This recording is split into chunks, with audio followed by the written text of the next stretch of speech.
This is your home for St. Cloud State hockey, keeping you up to date on the NCHC. One-timer, come in, they score! Ripped in! A bomb from Permix! Women's WCHA. So Dana Rasmussen fires and she scores!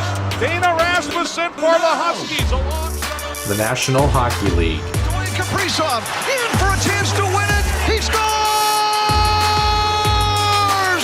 Kirill, the thrill is for real! Welcome to the NHL, a game winner!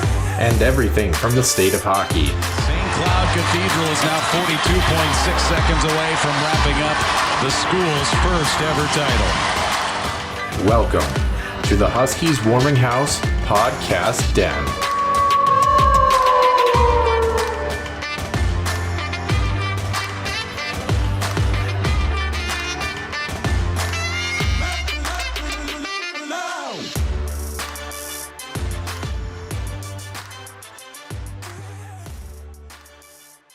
And welcome into episode number 111, triple ones here on the Huskies Warming House podcast. And speaking of number one on the pamphlet, number one in our hearts, that's Mr. Nick Maxon, who is joining myself, Noah Grant. Nick, I am thinking of the most creative ways to intro you each show. I don't know where that one ranks. It's probably not number one, but welcome. Call 911 because that was awful. You're just jealous. I understand that. I get that. Jealous of you trying to seduce me over the phone. Well, I don't have to do that over the phone. I know where you live. Actually, I don't know where you live. You just pretexted at 2 a.m. and have Alexa tell it for me. Yeah. I mean, I know your general area. I suppose if I have enough photos of your apartment that I feel like I could probably coordinate, Anyway, that's another discussion. If anyone does have Nick Maxon's address or social security number, we'd be happy to know that on the Huskies Warming House podcast. But also, if you don't Liam Neeson, no. But speaking of somebody who didn't have an identity, they're going to be our extra ice session. That's the Minnesota Wild, as their identity disappeared. How about that for a recovery there, Nick? That's our extra ice session. In the middle and main portion of the show, we're going to talk all things NHL playoffs. We're going to recap all the first round series as they do start what will be when you're first listening to this on Tuesday, but we are recording this on Monday night before round 2 begins, and a little bit of college tidbits to start off the main portion of the show as well. But before that, Center Ice View News and Notes in the Huskies Illustrated Weekly Roundup. Center Ice View News and Notes. Center Ice View provides you with the best coverage of St. Cloud State Huskies hockey, from game notes, recaps, photos, and more. Go to centericeview.com.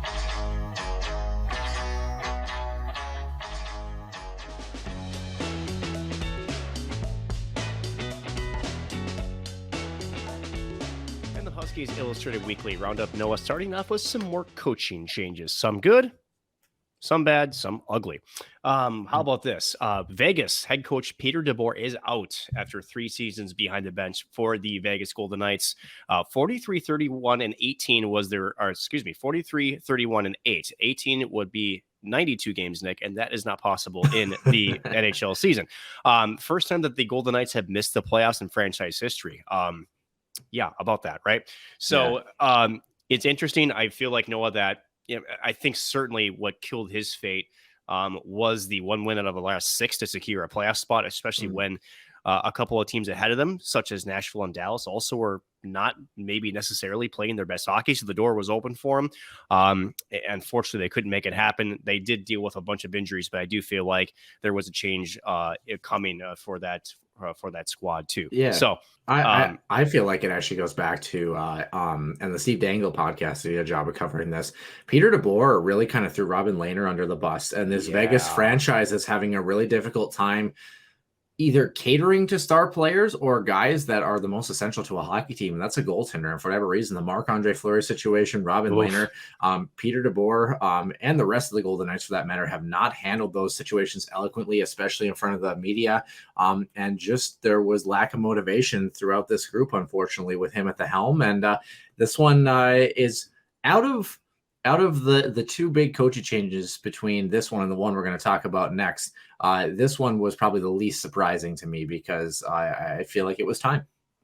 Right. My Uber driver from Vegas, who wore a Knights jersey on my way back to Minneapolis, would be thrilled at this news. He was the one of a season ticket holder that was calling for DeBoer's removal and got his wish. So, but let's head from the desert Southwest to the Northeast corridor, shall we say? And how about this?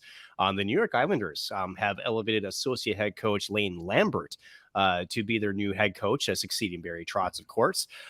So at the end of the day, he was Trotz's right-hand man, both in New York, Washington, and Nashville. So I think the big question here, Noah, is if you have basically an assistant coach on a staff that's been with your head coach for so long, what's going to be different, right? And I'm not saying that I'm not trying to compartmentalize both these coaches, but I do think that there is a question to be had about what Lane is going to bring differently to the squad versus what Barry Trotz had done, which was before a very kind of goofy season. Again, the finishing of the arena, they had how many road games to start the season? It was quite a bit.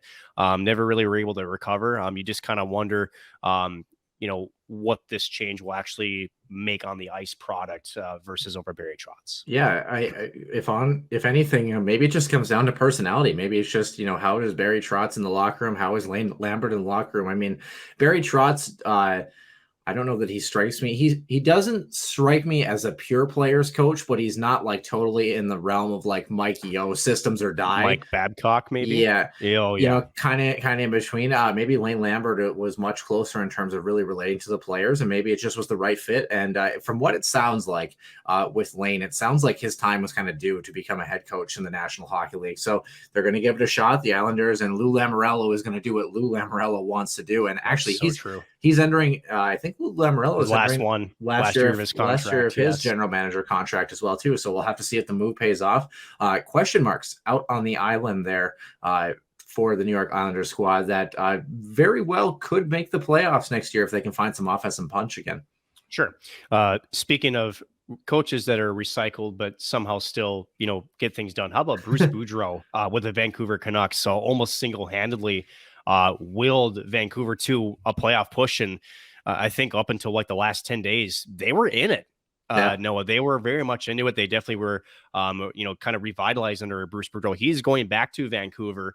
The Canucks were 32-15-10 down the stretch. Holy cow, huh? Right. So that's insane. So I kind of think that Vancouver under his leadership, now we've known with Bruce Boudreau, I think except for his time in Washington, that there is certainly a window for Bruce Boudreau and his coaching. And with Vancouver, they have enough of a young core. They've got some experience there. They're missing some few pieces. But with Jim Benning gone, they may actually be able to make some off-season improvements. But watch out. Vancouver could be sort of a dark horse coming back to the NHL next season, especially if they build off some of the momentum they had from this last season. Let's go a little bit back to North. We keep kind of bumping around the coasts here, right? So how about this? Montreal, of a season that's really no good news. They get some kind of good news. First overall selection, they did win the draft lottery here. And how about this? The draft is in Montreal. Yeah. How about that, right? So a guy that's been on the radar probably for the last couple of seasons, Shane Wright, is slated to be the first overall pick. New Jersey and Arizona round of the top three. Seattle slipped to 4 again. You can only slip 3 spots. Again, as far as, the draft lottery is concerned, Golden Gophers may have a top 5 pick in Logan Cooley. He could go as high as 3 as some of the mock drafts have slated, but also James Snuggerud was, I believe, a top 15 North American skater. He could also be a late first round and early second round type selection also. So we'll have to wait and see obviously how those drafts play out, but Minnesota going to get some high level offense to replace someone that they lost either to NHL or to the transfer portal. And I think, if I'm not mistaken, speaking of the teams as well, I think New Jersey, this is their 4th pick in the top 3 in the last 5 years. So New Jersey kind of stockpiling the young bodies. Hopefully we can finally see it pay off. Another season that just did not pan out east. Mm-hmm. And it's been real tough for Jersey fans, right? So how about this? To kind of hone things in, right, from your first NHL game or experience to the draft, how about one that had a very illustrious career? How about Patrick Marlow, officially retired from the NHL as the all-time games played leader? Didn't play this season. He dressed for 23 years, 1,779 games played after going second overall to San Jose in 1997. That goes back to my years as a youngster. Holy cow. I wasn't even one yet. I'll refrain. So Marlow is the Sharks' all-time leader in goals, points, even strength, goals, power play goals, shorthanded goals, and game winners, and also shots on goal. So he was all right. It worked. Biggest thing with Patrick Marlow, though, even at his old age, that guy could skate. Yes, he could. That was one of his biggest attributes, was his skating. I think you have to be too. I think you look at some of the older players that played for a long time. You look at your Jaromir Jagrs, your Chris Chelioses, the Hulls, Zdeno Chara, who maybe relies a little bit more on his size, but also had to be a smooth skater. You have to have longevity. You have to stay away from the injury bug. You have to be in good shape. But above all, not only to make it to the National Hockey League in general, but really stay there, is your skating and keeping up as your body starts to kind of shut down on you. You're not going to be the same player at 40 that you were at 20. That's just how things work. So we're still talking about Marlow, right? Yeah. Okay. And the thing is too, this is kind of an interesting thought. I mean, Patrick Marlow, a very classy guy and an incredible career for him. Yes, played 20 of his 20, really 20 and a half of his 23 seasons. He played a little bit in Toronto and a little bit in Pittsburgh as well. But for young NHLers that enter the league, everyone always thinks, is it the hockey IQ? Is it the hands? Is it, the shot that separates all these players? And some players have that, the Austin Matthews, where they have a great release or they have that aspect. Really what it is if you're a good skater, you definitely create opportunities more than anything else. That would be the piece that I would think you would want to develop the most as a player. Look at Kel McCarr. I mean, incredible hands, but a lot of what he does as a dangerous two-way defenseman is his skating. Yeah, and the thing that's difficult about that, because a lot of young hockey players that make the NHL, they're out playing pond hockey, they're out doing skills, they're out doing all those things. They do all those things that hockey players like, but no one likes to do power skating. It's difficult, especially as a kid. It sucks, but it's so essential if you're a young hockey player. And of course, I think all of us looking back wish we maybe would have spent a little more time or maybe had a power skating coach to be able to do some of those things, because that is a big difference maker. And Patrick Marlow, congrats to him. A long career. Would not be shocked if he's in a front office position at any point. Not at all. But also wouldn't be shocked if he just kind of takes some time off and chills on a beach for a little bit. So wishing the best of luck to the former San Jose Shark. In terms of current players and awards, some finalists were announced for their trio of award recipient potential. Let's start with goaltenders. Igor Shesterkin of the Rangers, Jacob Markstrom of the Flames, and UC Saros of the Predators are up for the Vezina as the top goaltender in the National Hockey League. Nick, quick hit out of the three of them, who do you think gets the award? Saros. Really? Yeah. Really? Yeah. I know Shesterkin had a great year, but in terms of the team that's in front of him, Timmy Saros deserves it. I think his numbers aren't maybe the greatest, but if you look at the team that's in front of him, that was a tougher bet for him. So he won't win it because of that. But to me, the more deserving player is UC Saros. Jeez, I thought he was the throwaway name out of the three of them, but yeah, I guess Igor Shesterkin is kind of in the middle too. The Rangers had a good season, but he kind of held them in it in the first half as they continue to find their footing. I think Jacob Markstrom has just been too good. I know he's played for Calgary. I know he's boosted by that offense, but he has just been as consistent of a goaltender as I have sseen. I really like his chances in that one. Over to the player side, Trevor Zegras, Moritz Seider, Michael Bunting, Anaheim, Detroit, Toronto, vying for the Calder as the top rookie in the National Hockey League. Nick, a lot of people were talking about how Lucas Raymond was not in this one. Pretty hard, I think, to pick two players from the same team. The thing is, when you look at he should be in the conversation, though, for sure. He definitely should. I think Trevor Zegras, to be honest, kid's got flash. I don't think he's going to win it. I think it's between Mo Seider and Michael Bunting. There's been discussion about Michael Bunting's age. Personally, I think Moritz Seider gets this one because of his production as a defenseman. I mean, he's been comparable to these other two guys, and he's been on the back end on a really crappy Detroit team. So I think Seider does get it as well. And take away the points. If you watch some of the defensive plays that he's made, incredibly good defensive IQ, really good body positioning, uses his stick well, funnels pucks into the right areas, is able to, seal off good lanes. This kid is the real deal. He is, dare I say, a poor man's Nick Lidstrom almost for Detroit fans. He's a stud. And was he good? This Nick Lidstrom he was guy? okay. Yeah, He was okay. Worked out for him. Worked out.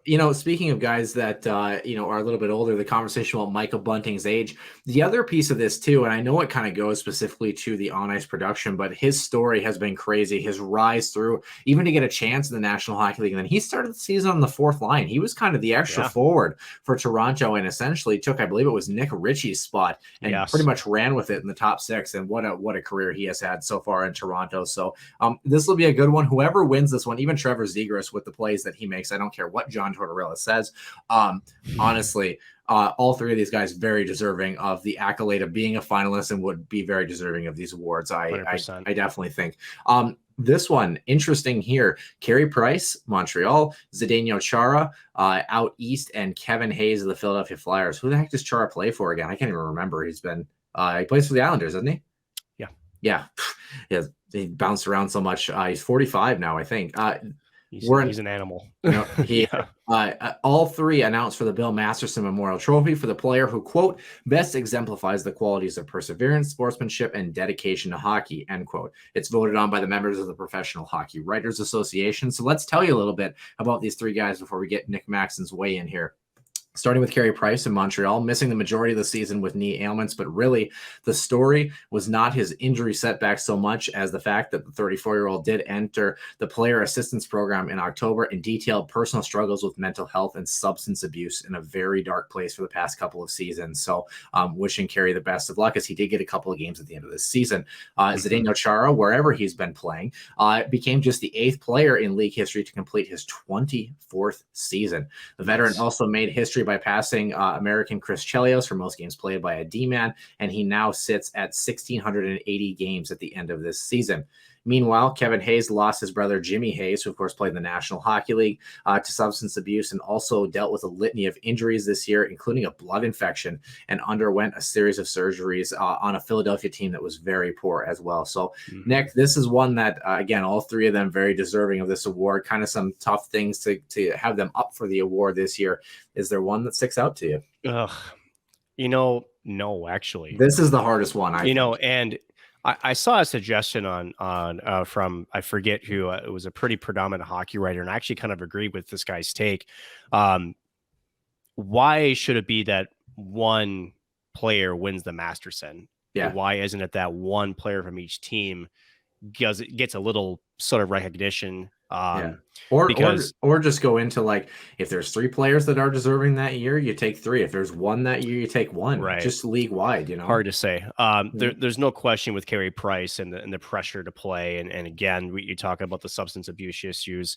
This goes back to Derek Bugard a little bit, right? So it hits close to me because I have the opportunity to speak to Derek Bugard, not about that in particular, but knowing who he was off the ice, as far as the type of person that he was and the type of human being that the hockey world lost, it aches my heart to know that this still exists, and for some very talented, and you can almost put Carey Price at a time, a generational talent in goal, right? To know that these issues are still effectively, from my opinion, not really being supported enough by not only the league, but also the Players Association. Yeah. And is it still a problem of hockey culture? Maybe. But I'm glad that he at least took advantage of the program that's there and got the help he deserved. Obviously, Kevin Hayes' situation with his brother Jimmy, what words do you have for that? I don't know. And then, of course, Zdeno Chara being, the astute leader that he has been all of his career. I don't know, maybe goes to Carey Price, although I could see them going to Kevin Hayes. Yeah. Again, hard to really pick one because each of these stories are so great, in their own right, and it's really difficult to pinpoint one. All three of them, as you mentioned, are deserving of some recognition in some way. Yeah, definitely. I agree. And I think that the mental health side can really kind of start with Robin Lehner a couple of years ago, and we're really kind of slowly getting there. But you think about Carey Price, right?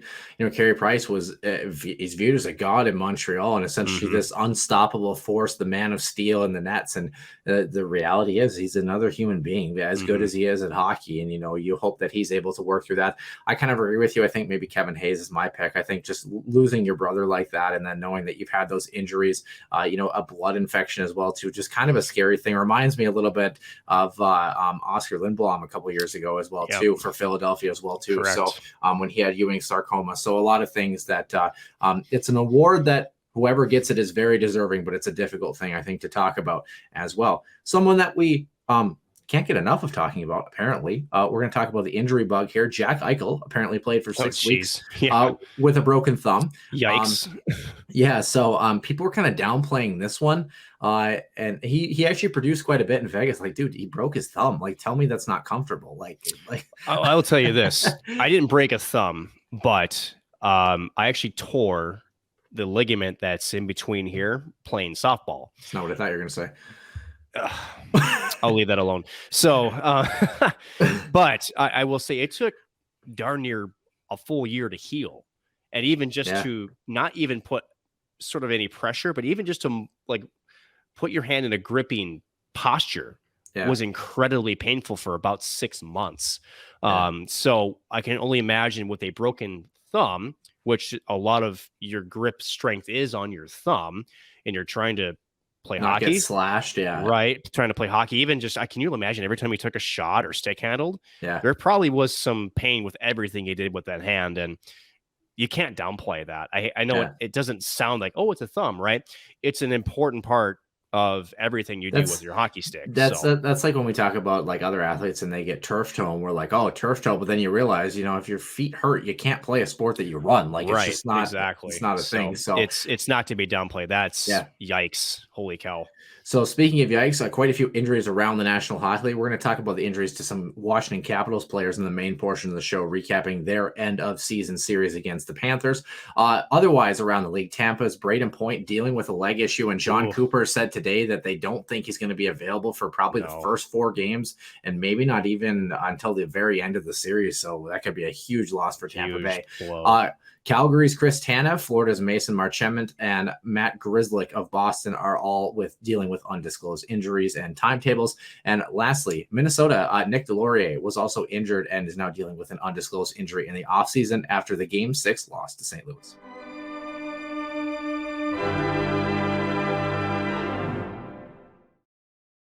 Welcome in to episode number 111 here on the Huskies Warming House podcast. Noah Grant alongside Nick Maxon. We are happy to have you here for all things NHL hockey and NHL playoffs for the most part here. We're going to deep dive, I think, next week into what the Minnesota Wild are going to be doing with their offseason plan. So stay tuned for episode 112.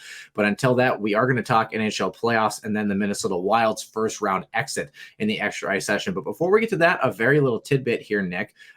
First of all, I do want to know how you're doing, and I also want to know any news that you might have regarding the CCHA by chance. So how am I doing? Oh, that was the first question. So doing okay. The job search continues, still working through a ton of applications and conversations and interviews. And so it's a process. It's going slower than I'd like it to, because my brain says this should already be done by now. But again, I'm kind of in a unique situation too, with especially with, I'll just say it, with my age. So trying to make sure that the next move in my career is indeed the right one. But that's been taking up a bunch of my time. On the flip, just remember, make sure you're chipping pucks in deep and you're doing the little things. You'll be good. So. Was it pucks deep, man in front, pucks to the net? Okay, cool. Yeah. So easy. Short shifts. Yeah, short shifts, pass, shoot, score. Cohen, yes. So, and then as far as the second question, about that. Something called Augustana as the 19th? About that. Yeah, you know what? It's worst kept secret. Yeah. Honestly, let's be honest. The geographics make sense. The so-called, because I still believe they're kind of in a St. Cloud situation where I think only the hockey program is going to be D1, if I'm recalling. Yep. So,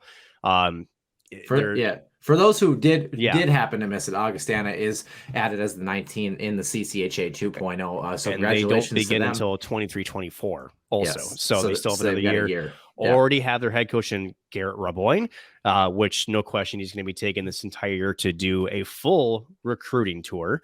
And how about that, Noah? I mean, I don't think we give this enough look. I mean, could you imagine being a head coach, being able to go out and recruit and not have to prepare for games, go to practices and at the same time?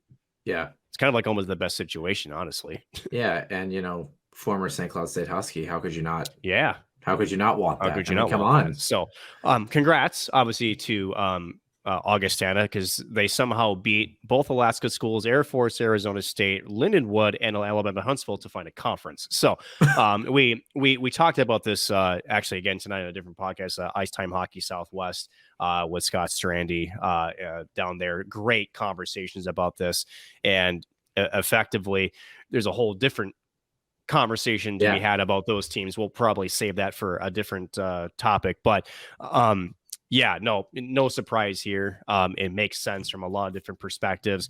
The question I pose though, Noah, and maybe I'll ask you this because this is kind of a teaser. How long do they stay in the CCHA? Yeah, that's a question mark. And how long, for even more of a teaser to pick people's brains, how long does the NCHC potentially stay the way that it is? Yeah.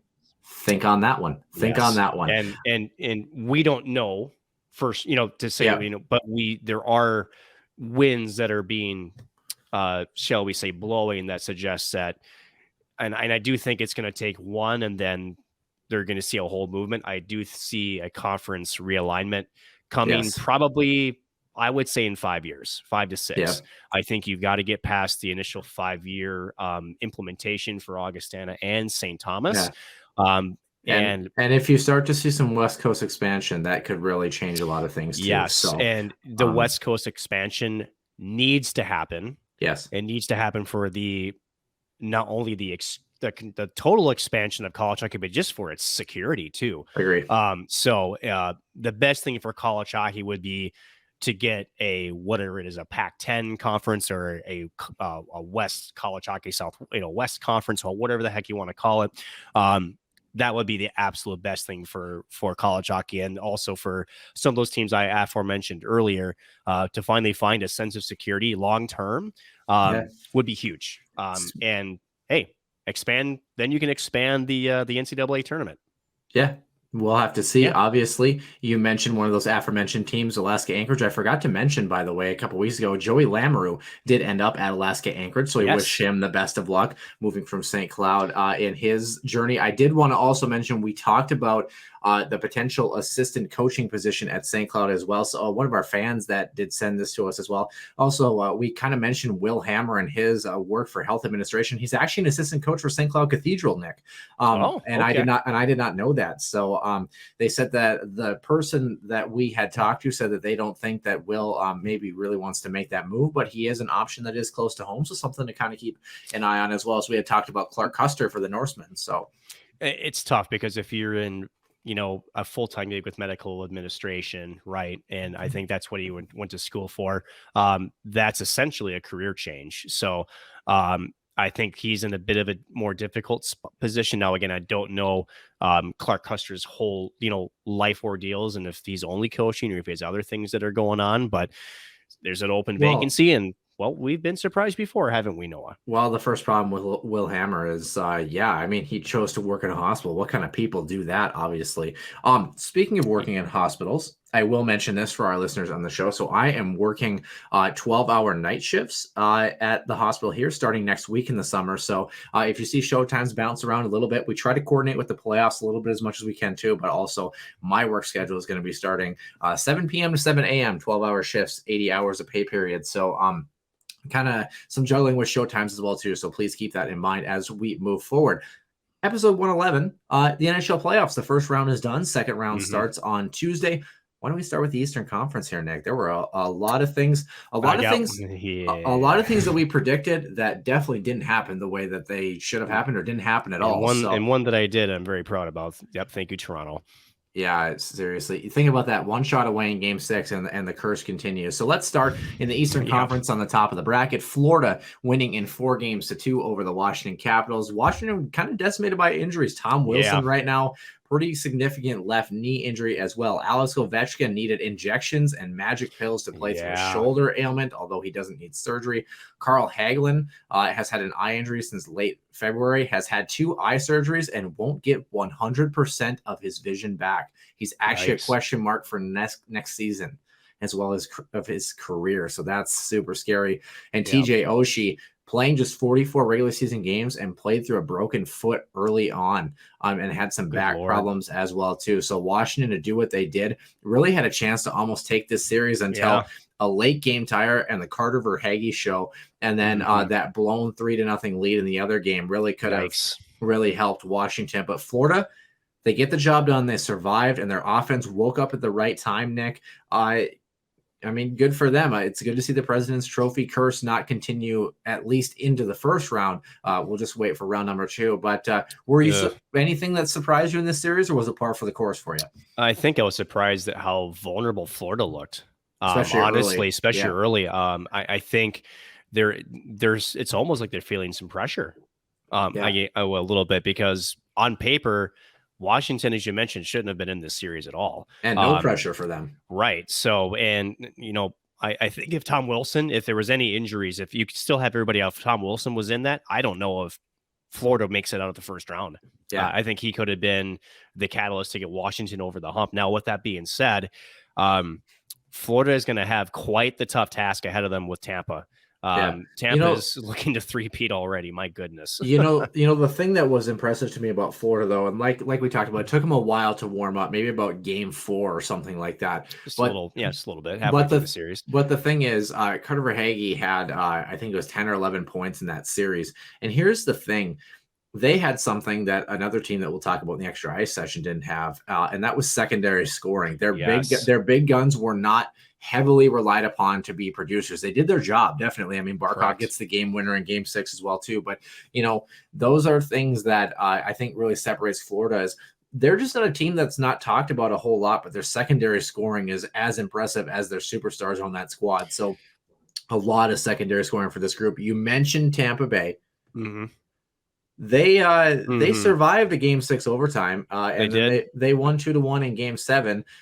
This might shock people. They did beat the Toronto Maple Leafs in the first round in a game 7, but it wasn't in overtime. Yeah, so the Leafs pretty miserable, 0-6 in the playoffs since Austin Matthews came in. For those who are playing the home game, since 2004 is the last time they have won a first round series. So what does that mean for the Leafs here before we get to the second round matchups? Austin Matthews is a UFA following the 2023-24 season, and William Nylander, who's 26, is up at that time. But the class after that in 2025 is Mitch Marner and John Tavares, who are 25 and 31 respectively. So kind of a 2 to 3 year window with those big 4 left. And Jack Campbell is a pending UFA this season, needing a significant raise. The question that some people have posited is, one of the big 4 on the way out here, Nick? Does Toronto blow it up, and does Kyle Dubas stay general manager? That is a great question, because the Leafs actually looked pretty good. I agree. I mean, they did. Out of all their first round exits they've had in the Austin Matthews era, this was the best team. This is the best team we have seen. Yeah. And you're running into back-to-back Stanley Cup champions who just, for whatever reason, Tampa just knows how to find a way when it matters. And you have arguably the best goaltender in hockey right now, especially in the playoffs, and Andrei Vasilevsky behind you. They go down with Braden Point, and Nick Paul is your guy. I mean, you talk about secondary scoring. I mean, again, Tampa just seems to find a hero at the right times. And for Toronto, the answer keeps getting less and less clear with them, because everything, the way they played, I mean, it's a 2-1 hockey game. That's a great playoff game. You're just not able to get over the hump. And, oh, geez, I don't know. You're not blowing it up. I'll say that much. I know everybody's going crazy about Austin Matthews. You do wonder whether it's Kyle Dubas or whether you wonder it's a different general manager. I think that would be knee jerk. I'm not going to lie to you. I think it would be. But I would say that you kind of wonder if you send a message. Yeah. You kind of wonder if, say, I think the most vulnerable right now is probably William Nylander. Because he is the most movable contract. Just to kind of say, we need to really make a change, even though down the stretch, Nylander was one of their better forwards. I don't know. Like, the thing is, the one that's going to come back to bite him is John Tavares, on the books for $11 million at 31. His game is starting to go downhill. Now, granted, he's a pretty good middle six forward still. He still does his job, but he's monetary wise, he's getting paid the same as Mitch Marner, and he's not in that same caliber anymore. And that leaves them with a very challenging question, with Jack Campbell needing a significant pay raise here this offseason. Yep. Marc-Andre Fleury's name has been floated around for Toronto as well. I mean, do they try to? Obviously, they're going to try to get Jack Campbell back. Do you think they get him back, or do they dip into the goalie market? That's a tough question, because I don't know what more you could ask out of Jack Campbell. If anything, again, the big story in Toronto has been for a while is their story, the story on their defensive corps. Now they've been improved, and in this season they were better, but I still feel like they're still missing a piece or two. And I don't know. And again, the question is, for whether it's ownership, MLSE, or for Dubas, do they make a change? Do they want to, or as with Kyle Dubas has said, and with Steve Dangle, as you like to comment on him, it's almost like they're just that close. Yeah. And if you make a change, does that take you a step back instead of a step forward? It's not an easy puzzle in Toronto. And you almost get the sense that, geez, I mean, do you go at it one more time? Do you really? And if you do, I mean, it's almost at this point, boom or bust, right? I think if you're Toronto, you make a couple of tweaks here and there. I think you got to give it one more go. And then with 1 year left with some of these guys, or two, now you have teams that, whether it's an off-season trade or a mid-season trade, you have what could be a trade partner, essentially, and maybe you start to get some help with some salary cap relief from the league post-pandemic. I think you got to wait it out another year. I think you tweak it a little bit, but you got to go one more year. I just think you do. I agree. Every time I feel bad about being a Minnesota Wild fan, then I realize there's Toronto.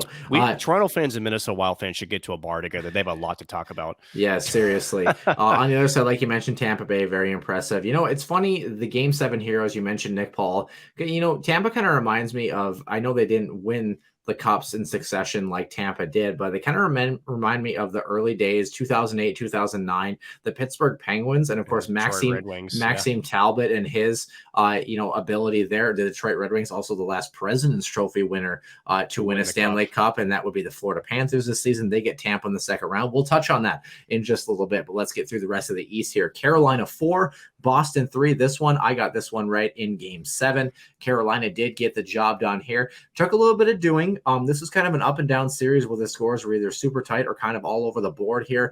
Carolina dealing with some goaltending issues. Boston without their back end, essentially, in terms of the injuries. This was a very heavy, hard, and physical series. Did it surprise you that it took Carolina 7 games to dispatch the Boston Bruins, and they were more of a threat? I thought so too. Yeah, especially with a decimated D-core with Boston. You really thought that maybe Carolina's offense, which had been potent all season, would kind of take hold, and you got to give credit to Boston. They kind of scrapped their way to a 7th game, and it essentially was a 2-goal win in Game 7. Boston did get a garbage goal late, but you got to give Boston credit. They hung in there, and that was a hard, heavy, really a great playoff series, especially for the first round. And my goodness, Carolina survived and they get to move on, but great series. Yeah, that was kind of my summation of it as well. Not too much to talk about, just a very heavy physical series. And I think quick rest and recuperation. I think anytime you have Rod Brindamore at the helm, I think you definitely have a bench boss that knows how to get the boys motivated and make sure they're doing the right things. In their second round matchup, Pittsburgh Penguins fan, a 3-1 lead. History has repeated itself, and once again, it's the New York Rangers. It is the 4th time in Penn's history they have blown a 3-1 lead and lost a series. New York Rangers 4 games winning. Overtime winner Artemi Panarin on the power play in that hockey game. Let's talk about the thing that everyone's been talking about in this series. That's the helmet thing. The game tying goal. I forget who the defenseman was that ended up getting his helmet taken off, but nonetheless, skated right to the bench because he essentially thought that he had to go to the bench when his helmet is removed. You do have to do that, or apparently, as the rule also states, you can put your helmet back on and not buckle the chin strap and continue to resume play. Now, my personal thoughts on this, and then I'm going to get yours quite obviously, is that picking up your helmet during an NHL game and putting it back on, and let's not forget the helmets have the little chin loops that go on there, so you have to put it on to make sure that like the chin loop doesn't get stuck underneath your head, so that your helmet fits fine and that your visor isn't fogged up or whatever. I feel like it's kind of a time-consuming process to actually pick your helmet up and put it back on properly. I know that might sound weird, but I think that in a lot of cases the change is maybe the better option. Now they're in the D zone; they didn't alleviate pressure there. I didn't know about the other half of this rule, nor did Mike Sullivan or anyone for that matter, apparently. I didn't, honestly. Yeah, no idea. I would never think of trying to pick up and put my helmet back on during the play. It's a weird like idea to try to do. I'll take it one step further. Because I really think the series changes in game 5 when Sidney Crosby gets knocked out. For a league that has never once and never will acknowledge that hockey it contributes to CTE, they seem to be putting in rules that, for whatever reason, want to protect the head more than anything, such as the helmet rule. It's helmet when you're fighting, you can't take your own helmet off, and somehow for you take your opponent's off. Whatever the case may be, it is hypocrisy to a T, honestly, Noah. So it's interesting that they have all these rules about playing a game with your helmet on, but still are like, nah, this concussion thing's a myth kind of thing. They sound like, people who think climate change is a hoax. Anyway, I don't think it was a penalty though. The initial play when his helmet got ripped off. No. And I get that, but it's in it. And again, it's just like officiating too, right? It's, the refs don't want to be the ones that are influencing the game, but by the rule book now with these little, shall I say, sideshow type penalties or whatever the case may be, you're almost forcing the refs to make a call. It's like, okay, it's his helmet. I get it. I'm not saying that we don't want to protect players and their safety and their heads, especially when you got rubber pucks being shot at over 100 miles an hour. That can cause some serious damage.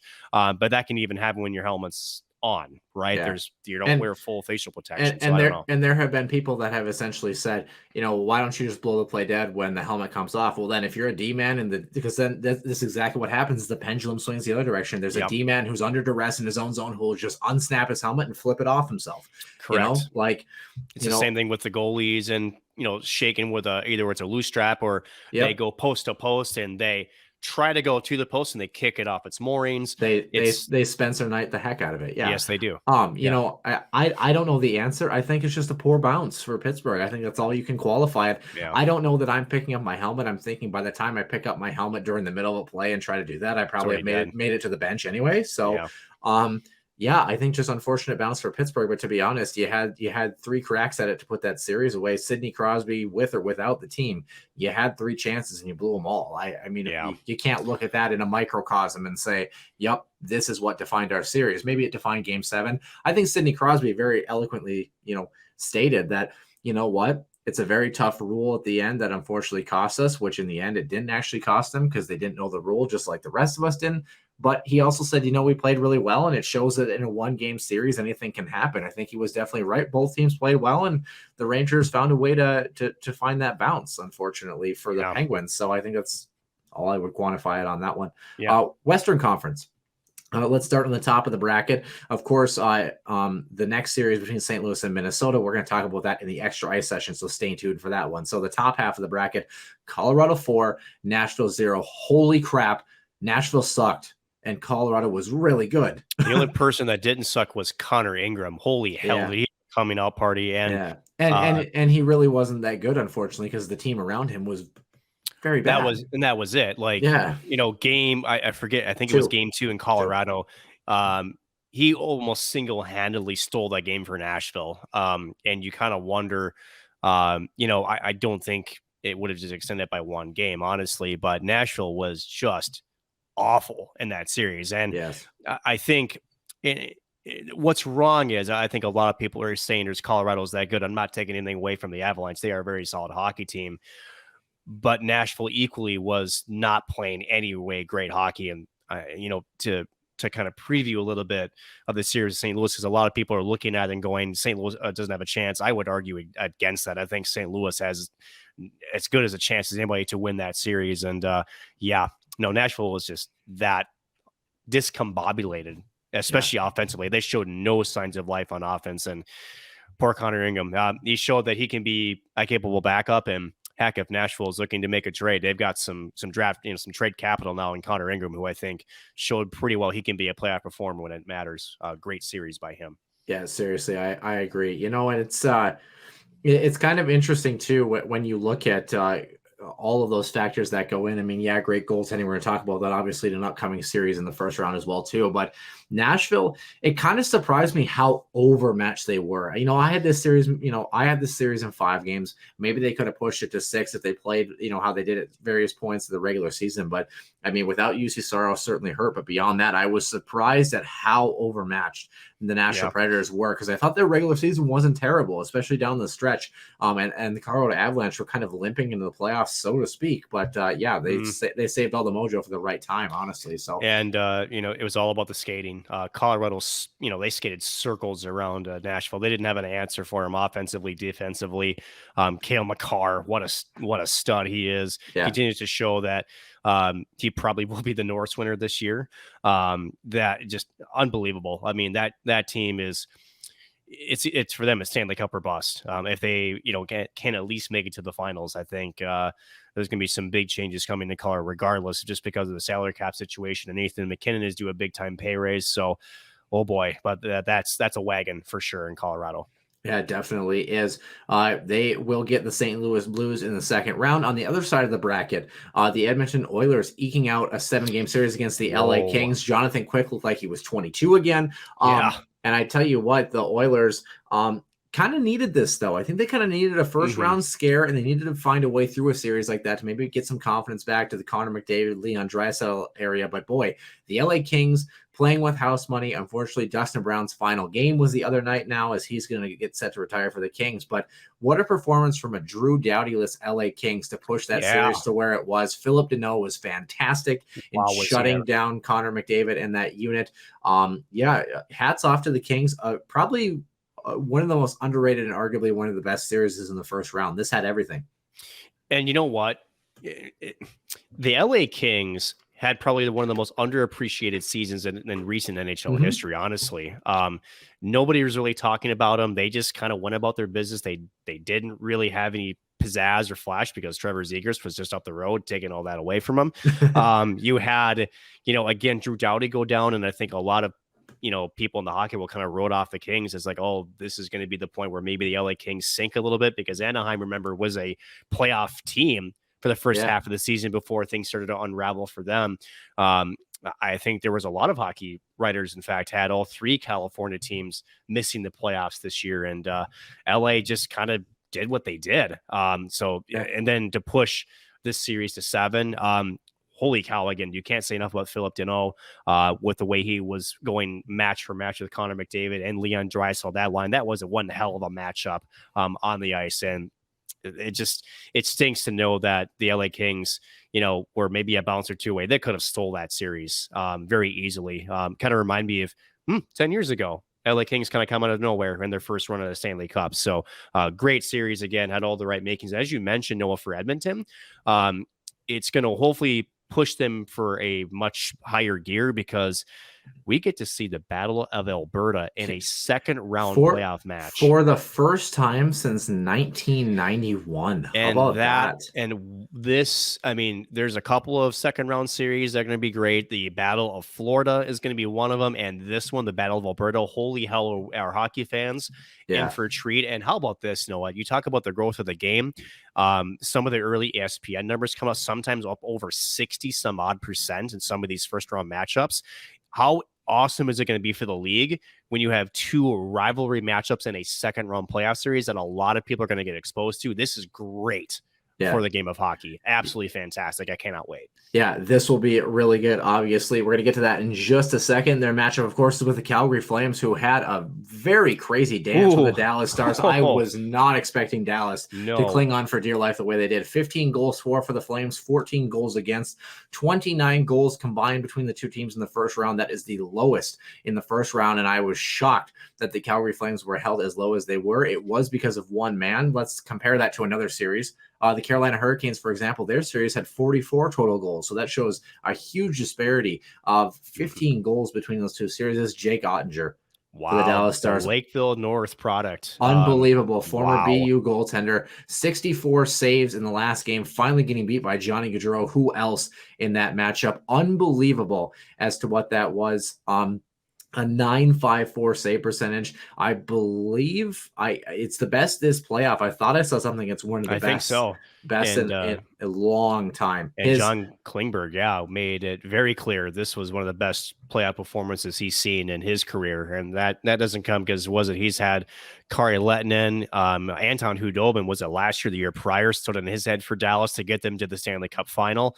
So at the end of it, I mean, holy cow, that's quite the sentiment coming from John Klingberg. For those who like stats, goals saved above average and goals saved above expected. For those who are wondering, this, if a goaltender is playing well, kind of averages around like 3 to 4, more than average. 9.07 goals saved above average and 10.74 saved above expected for Jake Ottinger. Unbelievable. Only 23 years of age. This quote that he had, he said, "I've never been more motivated than I am right now. I'm going to do everything I can to make sure I get this opportunity again and make sure I'm on the other side of it." Everyone needs to step up in the playoffs. I think you can have a great regular season and then not play well in the playoffs, and it doesn't matter to anyone. Take note, Minnesota Wild fans. Right. Happy to elevate his game. That's the level of goaltending he expects from himself. He's got a lot of stuff to work on, he says, and feels like he's just scratching the surface of where he wants to be one day. Agreed. Very, very, very exciting matchup for him. I mean, Nick, it's unsurprising, though. The sole reason that the Calgary Flames won is, for those looking on the YouTube page, is because they have a signed photo from Johnny Gaudreau back in his BC days. So that's clearly, obviously, why the Flames won. And the picture, as you can see, is actual size of Johnny Gaudreau, too. literally. So I do have this in my office. So, I've always kind of been rooting for the Flames. I do remember in 2004, I was a big Jordan Leopold fan because, of course, I grew up cheering for the Gophers and, really wanted the Flames to win. And ever since that, I've always kind of felt for the fans up in the sea of red in the Saddle Dome. So hopefully Calgary can figure it out. Let's go backwards from the bottom up, shall we, real quick? Second round matchup. Calgary Flames. Quick, yes. Yeah, Calgary Flames survive. I ranked them 1 to 4 based on who's left in each conference. So the number 2 Calgary Flames get the number 4 Edmonton Oilers. They don't reshuffle, but I just want people to know for who would have home ice advantage. So Calgary will have home ice against the Edmonton Oilers, who are the last seed in the Western Conference. Nick, any predictions on this one? Can Calgary's offense wake up? Is Edmonton going to be porous on defense? What's the story here? I think, again, the question is for Calgary, who matches up with Connor McDavid. That's the big thing. I think that's going to be your key for Calgary. I'm not sure if it's necessarily your offense, but who matches up. It's not going to be Johnny Gaudreau. I'll tell you that much. But that's going to be, I think you're going to see a lot of, actually, on that same line, I think you're going to see a lot of Elias Lindholm matching up against Connor McDavid. So you'll see probably Johnny Gaudreau, or who else? There was that Matthew Tkachuk going up against Leon Draisaitl. So I'll tell you one thing. Those buildings, both in Edmonton, at Rogers, and at the Saddle Dome, those are going to be some packed houses. This is going to be an entertaining series that has 6 or 7 games written all over it. Yeah, I still think Calgary has a bit of an edge because of Jacob Markstrom. It's going to be such a tightly contested series. Now, if Edmonton, if they can get the Mike Smith that carried them through the last half of the regular season, they've got a pretty good chance. And if Connor McDavid and Leon Draisaitl can pull off their magic and do it for consistently through the playoffs, they can easily take down Calgary. But my goodness, when you have a rivalry match, an inter-province match, there's an X factor here. So this is going to be a fun series to follow. It's so hard to really pinpoint an advantage for either team.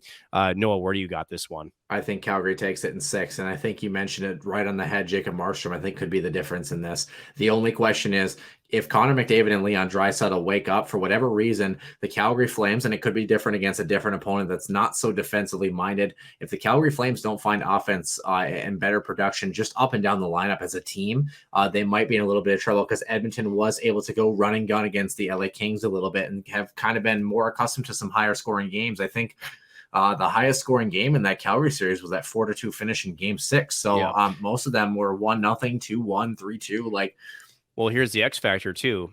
They've got the best bench boss for a situation like this, it's Daryl Suter. Yeah, seriously. Speaking of Daryl Suter and a very similar LA Kings team that didn't have maybe the greatest of offensive weapons in 2012, they've got some talent there in Calgary, but more so Daryl Suter preaches, again, that defensive structure. So I'm curious to see what kind of game plan he has, again, to shut down McDavid and Draisaitl, and maybe even so secondary guys like Kailer Yamamoto, just to name a guy here. There's some things for Calgary there, but again, you got to execute. And no matter how much you can plan for Connor McDavid, you still can't stop him. It's how do you limit what he can do. I just want the Flames to keep winning because Daryl Sutter's press conferences are unreal. I would love to just sit down and have a beer with that guy. I feel like he'd be amazing.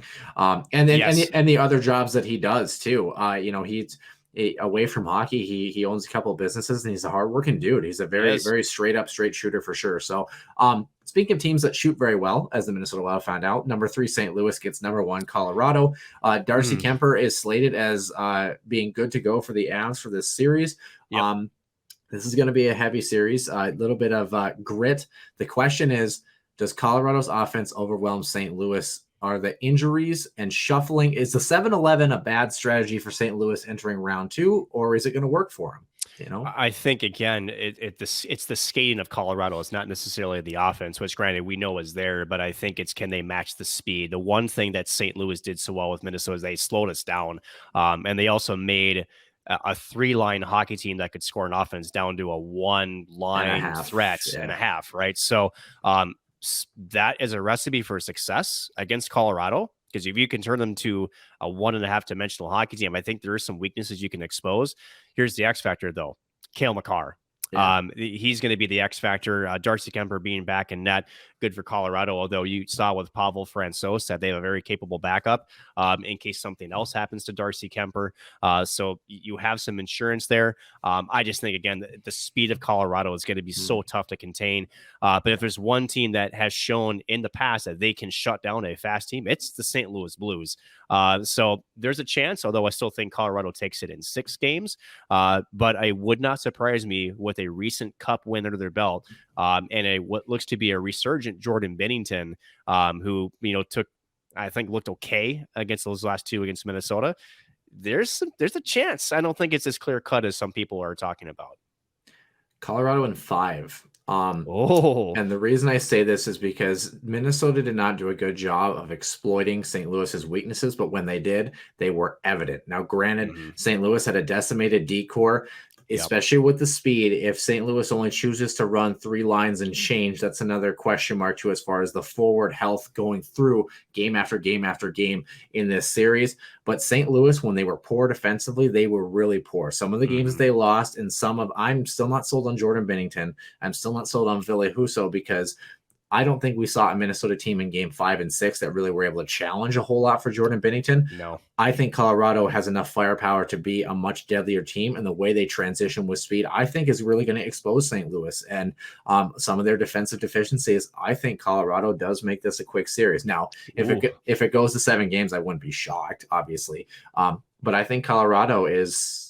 I think they're the much better team on paper in this one, actually. I'm going to go out on a limb and say that. So, nonetheless, they are. You kind of wonder if, and again, with the way that St. Louis plays, right? Does Colorado almost, and it wouldn't be that St. Louis beats Colorado. It's almost like Colorado beats themselves. Yeah. As long as Nazem Kadri, doesn't, take a suspension. Anyway, Nazem Kadri's old home, the Eastern Conference, starting from the bottom up, the number 2 Carolina Hurricanes get the number 3 New York Rangers. That's going to be a hell of a series. It's going to be a really good series. The top 2 teams in their respective division entering the playoff season. Boy, I don't know who you pick on this one. This one's probably about as neck and neck. The question mark for Carolina, I think, is going to be goaltending. The New York Rangers have the upper hand on this one. Geez, I wouldn't be shocked to see the Rangers take this one in 7, Nick. I got to be honest with you. The one thing that I want to say Carolina, I want to, but you just can't, right? Like what scares me about Carolina is the fact that they needed 7 games to beat a decimated Boston Blue Line. Yeah. The other thing is that the Rangers are lucky to be here because they needed to win the last 3 to beat Pittsburgh. But the thing is with the Rangers, The comeback kids are in full force here. Their ability to come back in hockey games, they've shown they've never been out of games, and they've had scoring up and down the lineup. Now, I'd say Carolina definitely has too, but God, these are like two literally identical teams in a lot of senses, minus the goaltending piece, because we don't know the goaltending situation for Carolina on any given period. I don't think even they do. Honestly, I want to be raising Canes, but I've got to be blue shirts. I said it anyway. That's gonna be a tight series. And again, that could go either way. I had 6 and 7 games written all over it. Shesterkin is probably going to be the X factor in that series. Again, he's a Vezina candidate. So again, with Carolina, if you can maybe somehow find a lightning in a bottle in your goaltender, you have a chance to try to keep it as even as possible. But the other thing is Carolina too. They've got some guys, who can score. Max Domi had a hell of a game 7. He kind of woke up a little bit. But of course, on the other side, you have the bread man. You have Mickey Zibanejad, who's been really rock solid. Adam Fox is an absolute stud. So my goodness, this is going to be an intriguing match, and it's going to be fun to watch. And two of the best head coaches in Rod Brind'Amour and Gerard Gallant on either side, respectively. I wonder if Vegas regrets that move. Does Vegas regret anything? Probably not. Not out loud, at least. Yeah, they're like the person who continues to go to the Kentucky Derby and put down money because they lost last time, so they got to do it again. But they doubled down on the horse that lost. Yeah, exactly. Literally 80-1 odds. The Kentucky Derby was unreal, by the way. Last week it was. Didn't somebody have like a 6-figure payout from that? You know what I was thinking? Sure, there was a couple. There were. I was trying to think. I think it was if you just bet on the horse alone, if you put down $1,000, you would have made $80,000. Okay. I think I saw a report that there was a couple 6-figure winners, but I can't remember the exact article. But yeah, insanity. Speaking of insanity, number 4, Tampa Bay, Tampa Bay is the lowest rated team left in the Eastern Conference. Throw that one out there for size. They get the president. Yes, they are. I looked it up. No. I'm not saying no, but I'm saying that's misleading. Well, yeah, that's why I said it, because it's fun. We have a show to do here, Nick. I'm working on it. The President's Trophy winners, the Florida Panthers, who are going to break the curse just for you, Nick. They get the Tampa Bay Lightning. Does Florida's offense continue to wake up? Is Carter Verhaeghe going to win the Conn Smythe, or does Tampa Bay three-peat here? What's the story, man? I think Tampa's going to take this. Really? Okay. I do. How many games? 6 or 7. Trust me, in our pre-playoff predictions, I said Florida the whole way. I haven't had this series, but Florida scared me a bit because they took way too long to wake up. Against Washington. I scare you a little bit too, and you're still here. So, well, that's fair, but we won't need to talk about state registrations and stuff like that. Anyways, but that darn restraining order keeps coming back. I know, right? Well, it's a good thing that there's no way in hell, being from Bottineau, North Dakota, now in Minot, that you can violate a 500-yard restraining order. So that's fine. But no, I don't know. Like, I think the Lightning, just the way that they were able to hold on against Toronto, they just find ways to win, and Florida's going to have to come ready game 1. That's just it. I still feel like it's going to be close, but just, I don't know. My brain just is thinking now, just the way with Tampa again, just the way that it's like somebody new every single playoff here. It becomes a hero, but the one consistent piece they always have is Andre Vasilevsky. And he's probably one of the best playoff performing goaltenders we've seen in the modern era. Honestly, he's nuts. So hard to bet against him.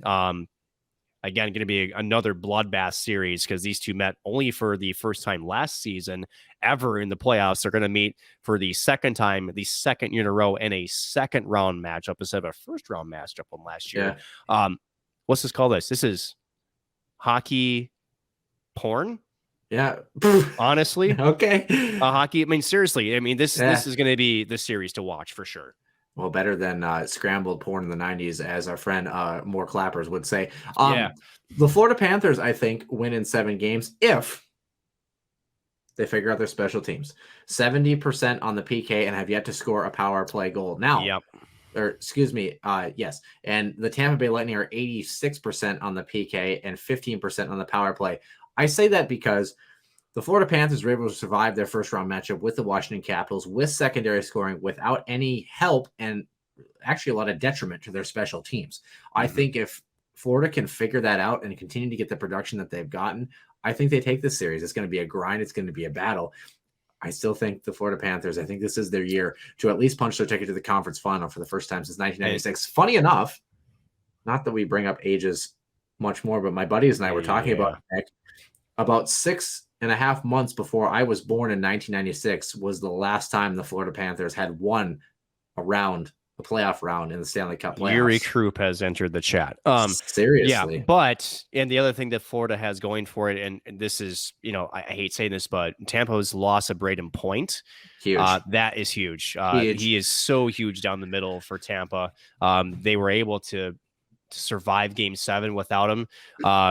Very awkward, not like really egregious looking play, which makes it even more concerning when it's not really something you can identify from like a slash, or I know some people say it was a toe pick. We obviously have no idea, but just an odd looking play. And we hope he's all right and can recover fast, but that's a huge blow to Tampa down the middle. And if Florida can exploit that, could be good news for the Panthers. Should be a good one. We'll keep you up to date on all things in the second round of the playoffs and beyond. That will do it for the main portion of the show here in episode 111. Stick around where we're going to talk about the Minnesota Wild's first round exit against the St. Louis Blues and maybe even a little fun fact about Ryan Suter.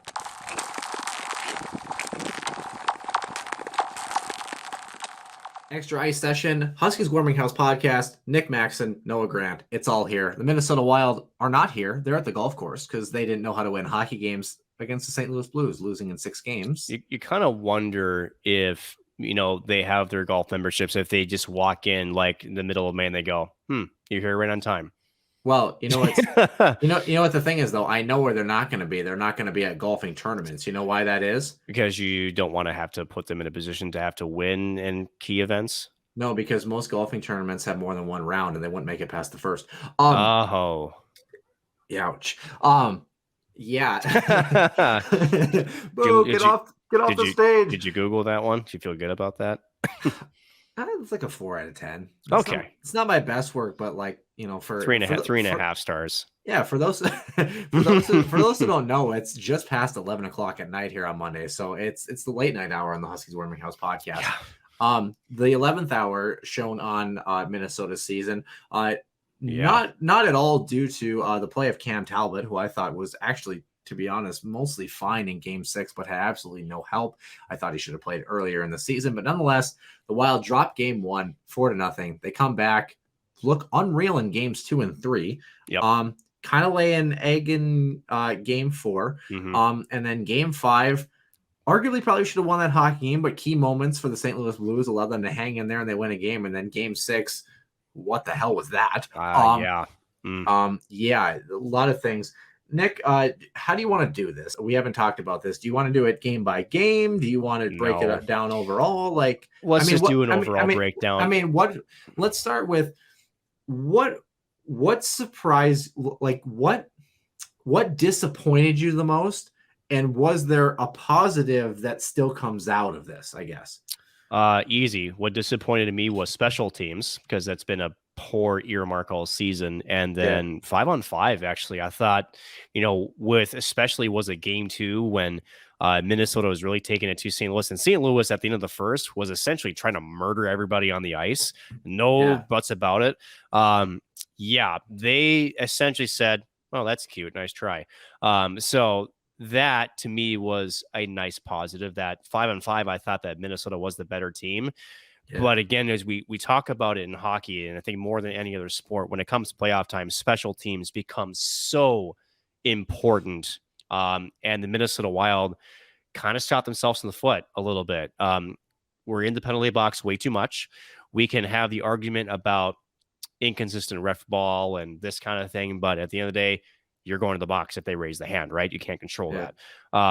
And how, I think more importantly, how a hockey team that we thought had the depth, shut up, Anson Carter, I know, essentially went flatline, and the depth was not as contributing down the stretch here in the series as it had been all regular season. That to me was tough. Yeah, that was probably my disappointing piece. And here's the thing, say what you want about secondary scoring. We had the Kevin Fiala situation, the conversation last show. He ended with 3 points in the series, half a point per game actually in the series somehow. But Math. I Good job. I think the most disappointing thing was knowing that, and think back a couple of years ago when we got Jake Allen in game 1, and then Minnesota fell off a cliff besides their single win in that series. Yep. And they lost that overtime win to seal the deal in that series. This series was not the same. Minnesota had moments where they had a lot of pushback, and I would argue, Minnesota controlled over 50% of this series in terms of their play. Even with their poorest special teams, they were the better team for more than 50% of this series if you combine all the play together throughout all the games. The most frustrating piece of that is, unlike St. Louis, they just did not get contributions at the right time. They didn't get that bounce. They didn't get whatever it was that they needed. St. Louis did. St. Louis did what good playoff teams do, is they bend but don't break, and they survive those moments and then find a way to get a clutch goal in a moment where you're like, oh, they're surely down and out. I want to break down one play because I like Brian Boucher as an analyst, but I think one thing he totally got wrong, and I get it from a goalie's perspective, right? It was the Vladimir Tarasenko go-ahead goal in the third period in game number 4. How we talked about how Fleury could have gotten to that puck, and if he played it, maybe would have thwarted that chance. If you freeze frame the puck when it ends up behind the Minnesota goal line, how many wild sweaters are there? 3 of them. Yeah. Overcommitted on the puck, and guess who was wide open with not a single stick around him? Vladimir Tarasenko. I don't know how in the hell you can blame that on Marc-Andre Fleury. And to me, playing the puck, I don't know, to me, soft argument in my retrospect. Whatever. Was it a communication breakdown? Was Fleury calling to maybe play the puck, or was the defense expecting him to play it? Either way, overcommitment cost them there. And then when you get a goal scorer that's been suffocated all series, and he gets one in, fourth one was a backbreaker. That one through a screen, perfectly placed shot, and we know Tarasenko even. And how about a story about just a small tangent here? This was a guy that was rumored to have requested a trade out of St. Louis before this season began, and could have actually been claimed by Seattle in the expansion draft. Yes, and instead is probably the sole reason St. Louis is in the second round right now. He kind of started, I think, the fall off the mountaintop for Minnesota in game number 4. Him and David Perron. David Perron's the new Paul Stastny. Game number 5. David Perron's the new Paul Stastny. Just an absolute wild killer. Yes. Just and not just because of his hat trick, but just his play all over the ice. And I think even when he was with Vegas, had always kind of been that guy to the Minnesota Wild too, for whatever reason. So just really painful. I think the thing that was really disappointing, and we'll touch on this obviously in the offseason piece, but Matt Dumba apparently was playing through a lot of injury from what I was told. Like punctured lung and a broken rib for another thing, either dislocated rib. With that being said, he was really poor in this series, he was really poor fundamentally in terms of his positioning. And that's the thing that really stunk. Dmitry Kulikov was awful, very bad. I actually thought Alex Goligoski did okay. The one move that I didn't understand, besides the goaltending position, how do you not play Nick Bjugstad? Nick Bjugstad, I wondered that too. Played well down the stretch. I thought he definitely at least earned a shot. And the only thing I can think of, Noah, as we talked about Nick Bjugstad and his size and his reach and his puck control, you wonder if maybe because he's not the most smoothest of skater, you wonder in the eyes of the coaching staff or Bill Guerin. Neither was Nick Delorier. No, but I don't know. You kind of wonder what the game plan was essentially, and why a few players were, you could say, favored over the other. I'm not even sure if I'm phrasing that right, but I'm not excusing or linking directly a rib injury to maybe his position, but maybe it is. Maybe it was uncomfortable for him to skate, and maybe he was dealing with some incredible pain, and maybe there was some, dare I say, some moments where he was trying to maybe save a breath or two. Either way, didn't look great. And you kind of have to wonder too, and we're obviously going to talk about this further on, and I think next week's episode is, does some of these playoff performances by some of these key players change maybe some of what we think we might have saw in the offseason for Bill Guerin with how things transpired? Yeah, I definitely think it does. I think, and we'll touch on this again, my surface level thoughts is that Matt Dumba looks like he's never going to be the same offensive player that he was ever since that No, Calgary injury, no. unfortunately. And I think that has a lot to do with it. How much do you value Kevin Fiala's regular season is the other half of that as an RFA as well too. We'll obviously touch on that. Is there any other thing that you really wanted to talk about on this series? I know we have it as an I extra do. ice session. Go for it. I think the talk with Marc-Andre Fleury, say what you want about Cam Talbot and Mark. I mean, I think Marc-Andre Fleury still played pretty well. I think game one, he was a little goofy. I still feel like, again, if there is one area of 5-on-5, I still felt like we just, again, at times our defensive structure was not great at times. And well, you talk about what do goalies have to do. You tell goalies all the time, make the first save. right. You make the first save, and the defensive core is supposed to kind of bail you out. Certainly, Minnesota couldn't buy a bounce, and I think in a lot of sense, some of the goals that were scored against them were kind of these fluky little chintzy things off bodies or legs or whatever. The only thing is, we talked about it before. He's an all or nothing goaltender. He's a guy that you know what I think the Wild, if they could get him at league minimum or something close to that, would definitely take him. Hard to say. I don't think Marc-Andre Fleury. I mean, it's good to know, at least from what Russo's reporting, that it sounds like there's a mutual interest in having him return. And it sounds like Cam Talbot was not very slighted about the selection from Dean Evison to put Marc-Andre Fleury in. Now, how much stock do you take into that? I don't know. And going back to, again, great reporting by Russo. Exact words were Cam was pissed off. Yeah. But again, when you have, and we talked on this before the playoffs, is that I think the Wild had the best 1-2 goalie tandem, but I think that there is some questions there. That is, how much support did we give those two goaltenders? And I think there is a question around that.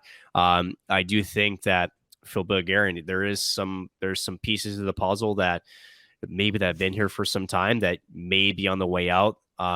There's obviously now going to be some tough moments with some of the cap recapture from Parise and Suter. That's going to make it a little bit more challenging. So we'll see. Again, it's disappointing either way, because this team, it felt different, just like how in Toronto it felt different, and yet things are still the same. So I will say this: I trust in Bill Guerin. I would love to see Jake Middleton back. Same. I will say that. I don't know if Tyson Jost has done enough for me, although I think he is on the hook for another year at $2 million. He's under contract. Yeah. Yep. Now but here's the thing: Dmitry Kulikov, I think, is on his way out. He's also under contract for another year, if I recall. So you talk about trades, and this is where, especially with Kalen Addison and then the Alex Goligoski signing, you have a lot of question marks. That's 8 defensemen right there. And then you ask about the Kevin Fiala situation and Matt Dumba as well too. There's a lot of pieces up in the air, I think, when it comes to this, obviously, that we're going to address as well. But all in all, what a difference a week makes, right? A week prior to that, the Wild were up, 2-1 in that series, and we thought that they were looking pretty good and stuff. And then they lose game 4, and we're like, okay. Then game 5 was a backbreaker. Yeah, game 5 stunk because the Wild outplayed them. But you thought, all right, if they can just go into St. Louis and just buy one, and they couldn't find any magic, unfortunately. And in a situation where the Minnesota Wild, unfortunately, have been in a lot, but have found a lot of success actually in that spot, at least to try to extend the series, and couldn't buy a game. And all in all, like you mentioned, obviously a lot of bright spots. Kirill Kaprizov, he was okay. Eric Sinek had a hell of a series too. Holy cow, was he good? To be honest, I thought the Grief line was pretty good. I know people kind of gave them some flack, but I thought they were pretty good. And I would argue they're one of the better lines the entire series, honestly. And I think it's hard to fault the Kaprizov, Hartman, Zuccarello line. I think Zuccarello was a tad invisible, but Ryan Hartman produced and found his man in Kaprizov, and Kaprizov did what he did. So I mean, well, not only that, Noah, but we all know in the playoffs, you were trying as the opposition to shut down your most your biggest offensive threat against you, and that was that line. And still, Kaprizov found a way to get 7 goals in that series. So and an assist. So I mean, at 8 points and in 6 games, I don't know what more you can ask from him. The Grief line, I thought, to me, was, as far as puck possession and forechecking, was the best line in the series. The Gaudreau, Fiala, Boldy line was tough. Non-existent. And the fourth line, just they're not expected to generate, and that's right. But and the one thing again that we talked about, even the regular seasons, that fourth line just didn't seem to have that, that punch. Really that punch or that sustainable forecheck either to try to at least get your guys some time to rest and to really grind down your opposition. They didn't perform in that regards, and it carried over to the playoffs, so that was disappointing as well. Where's Cody McCormick when you need him? Yes, seriously. That was small additional. That was after the 2014 playoffs. I was so pissed off that they weren't able to keep him around, because to me he was a catalyst and a true role player in the fourth line. It was so sad that he didn't resign with us. Speaking of true role players, let's finish the show with a little bit of fun, shall we? Yeah. We saw this story. Former Nashville Predators captain Jason Arnott was on a podcast recently. He hasn't scored any important goals in his career, right? Yeah, especially around the turn of the century. Nonetheless, 2000 Game 6 Dallas Stanley Cup winning goal. Anyways, it's fine.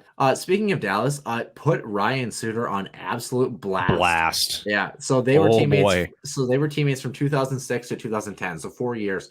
And then Jason Arnott was no longer the captain after he, I believe, either was traded or retired. But then Ryan Suter was the captain before he was moved. Then he talked about the comparison of Ryan Suter to Shea Weber as day and night, and said that Suter would say, quote, "All he would do is complain about how come he's not on the power play, how come he doesn't play enough. I can't believe this guy's making this much money or more than me." He said Weber was night and day, just wanted to learn, super respectful, work hard, those sort of things. And then Arnott went on to say, "In Minnesota, I heard that Suter was a huge distraction in that wild dressing room. Knowing general manager Bill Guerin, he's not putting up with that and he's cleaning house. Now look at Minnesota, phenomenal team without the money and distraction." And so then kind of interesting to kind of cap this off too. Suter also apparently wasn't the only one that had an issue. Actually, a young Alexander Radulov, who they're now teammates on the Stars together. I guess Barry Trotz was, giving a coaching session or whatever, or talking at center ice, and Radulov will be shooting pucks down towards the other end during Barry Trotz talking. And Jason Arnott was like, "If you do that again, I'm going to rip your head off, dude. Like, you got to have more respect." But a big reason why Radulov went back to Russia. This is interesting to me. And I know we've talked, this is a topic that's years ago or years in the making, but we talked about the culture issue in Minnesota, and there was always kind of the, is there that much as people say they are? Geez, this sheds some new light on some of these things, Nick. I will tell you this. We didn't even need Jason Arnott to tell us that. No, seriously. But I want him to. Right.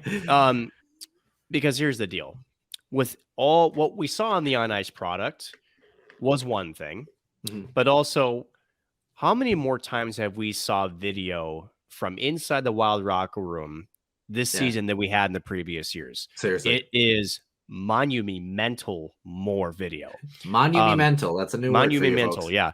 Monumental. It's late. So it's definitely past curfew for, go ahead. Fill in the blank. For cap hell. Yeah, exactly. But that to me was a telltale off. Now, Jason Arnott's comments, how much can we validate those?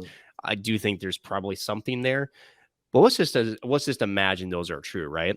Could you imagine if Dallas had pulled off a Game 7? Could you imagine like your ex revenge text after that Game 7 win going, hey, guess what? Guess who's in the second round and you're not? Could you imagine that? Oh boy. What's interesting? Ryan Suter is still on the second power play unit there. And I never liked him when he was on the power play unit in his latter years in Minnesota. I thought he was kind of a liability, good first pass defenseman, but just, he always does that thing where he comes up through the neutral zone and then just drops the puck to the guy behind him and stalls the rush essentially. And it's just he's never a guy that, like, yes, he's a good first pass defenseman. Yes, he's a safe and sound defenseman. He's kind of Jonas Brodin with a little more punch, so to speak. But here's the other thing too. Kirill Kaprizov has more offensive punch in one fingernail than Ryan Suter does. Like, he does not think the game offensively. So I think that, hearing stuff like that, like, why aren't I playing this many nights? Why aren't I on the power play? Yes, he's a workhorse and that sort of thing, but at the same time, he's not a guy that, look at his counterparts, Miro Heiskanen, John Klingberg in Dallas, guys that they're running gun guys too, but offensively, they're studs. In fact, I wanted to look. 7 games played, 3 points and a -1 in the playoffs, had 34 points. 32 points this season and was +1. So, I mean, well, and look at this. When he was in Nashville, part of his offensive accolade probably was a little bit overshadowed because he was paired with Shea Weber, right? But the other part of it is too, here's the big difference. Miro Heiskanen and John Klingberg are shooting threats. When he was with Minnesota on the power play, he never really was a solid shooting threat. We talked about this. His best shooting percentage came in his last year in Minnesota. He had a 7.2% shooting percentage, but was -6 that year. Every other year has been 4, 5, 2. Screw the analytics. I'll give you the eyeball test. Yeah, his career over how many games has he played? 1,280 is 4.6. That's his career shooting percentage. At the end of it, to me, and again, that percentage is not, if you look at it just from that prism, it's saying, okay, this and that, it's not bad, but it's the fact that he, teams aren't really respecting him as a shooting threat. Yeah. And so on the power play, he would be at the top of the umbrella, but all teams had to do was sit back because they were like, okay, you might throw me a really half rear end wrist shot that might get through, but it's really not something I need to go up like a Heiskanen or a Klingberg that can bring some heat with their wrist shot or their slapper. Ryan Suter was never a one-time threat, so you never really had to pressure him. You never really did. So to me, I don't know. Again, how much stock do you take into Jason Arnott's comments? I think that's the bigger question. I think the thing that it kind of comes down to, and like I said, we've all kind of heard the rumblings and that sort of thing. I think it's just disappointing. I think it's disappointing to know that, and like I said, I don't know what Zach Parise was like, obviously, in that locker room as well too. But you mentioned kind of the change of the culture and the new wave and that sort of thing. I saw somebody's talking about how they want to bring the song "The Crowd Chant" by Joe Santrini or whatever his name is, the old Minnesota Wild goal song, back. And the reason I mention that is because now with the new song, it feels like the new wave, the new blood has come in. We've kind of revitalized the Minnesota Wild. I had a friend that went to the regular season finale against Colorado and said, you know what? Like, it's fun to go to the Wild game. There were so many people packed that were there so many hours early. The people wearing Kaprizov jerseys, they're excited to be Wild fans again. Yes. And I think that that's huge. And it's disappointing to know, for example, let's say Nick Delorier is an absolute shithead, for example. And I know he's not. He's a great guy, but let's say Nick Delorier is a somewhat replaceable piece on this team. I mean, he can call him a glue guy, but he's not a captain. He's not a guy who signed long-term. It's disappointing to know that there was potentially guys in Minnesota that were in those roles that kind of were in that quote-unquote position of power, so to speak, and not only felt entitled to it, but felt slighted if things were going to change. That's disappointing to in terms of change. And I think when you look at someone like your Joel Eriksson, your Kirill Kaprizovs, they're willing to do what's best for the team. And I think the Minnesota Wild are heading in an exciting direction, regardless of the result in the playoffs. I'm disappointed still to hear it because we lived with Ryan Suter for so long. Now, how much stock do you put into it? Could he have been a great guy in the locker room? Who freaking knows, really? I mean, none of us are in that locker room, but we'll never know. It does beg to the conspiracy theorists, right? That if this is what they call evidence, which I don't think it is, but it does, if you look at it from a non-confirmed, I'm putting the stars together saying it does start to paint a picture that in their eyes would make it more clear that there was maybe some problems in the locker room, and maybe it does point the finger at a couple of individuals. Does that prove it? No, not in the slightest. But if you want to look at maybe some players this year who had better seasons, was there something right there, right? And again, for a defenseman who still contributed and got to a playoff position in Ryan Suter, does that spell something? I don't know. Again, and like you said, we'll never know. And at the end of the day, all I care about is for a one season removed from the Parise Suter era, they are still the most dangerous hockey club this has seen since their inception. And I think they have the right general manager. I think they have the right coach. And there's going to be most likely some changes. And I'm excited, not disappointed, no, but I'm excited to see what moves that Bill Guerin makes to continue to grow this hockey club to be a better contender and to finally get past that first round hump. So I do think that they're still trending up and not trending down. Yeah, a lot of evidence there. We'll hear from Johnny Depp's doorman next. Hearsay. Seriously. Fantastic, though. But Fantastic things that are not hearsay, we haven't really discussed actually in fact, I haven't even looked at the tomorrow is the start of some game twos. Yeah, if I recall. Yep. I feel like we'll probably have a Sunday release as normal. I think we'll probably record Saturday night, I think. We'll have to retouch. My schedule gets a little crazy. We'll put it that way. Well, the nice thing is, I mean, we could also do it Friday too. We'll figure it out. We'll let you know on the Huskies Warming House podcast. Find us at Warming House Den. I would say, if anything, Tuesday morning at the latest, probably. I would think. So we'll see. We'll see. We'll talk. Yeah. Nonetheless, you've listened to us talk for long enough here on episode 111. For Nick Maxon, I'm Noah Grant, and we will see you very soon in the den.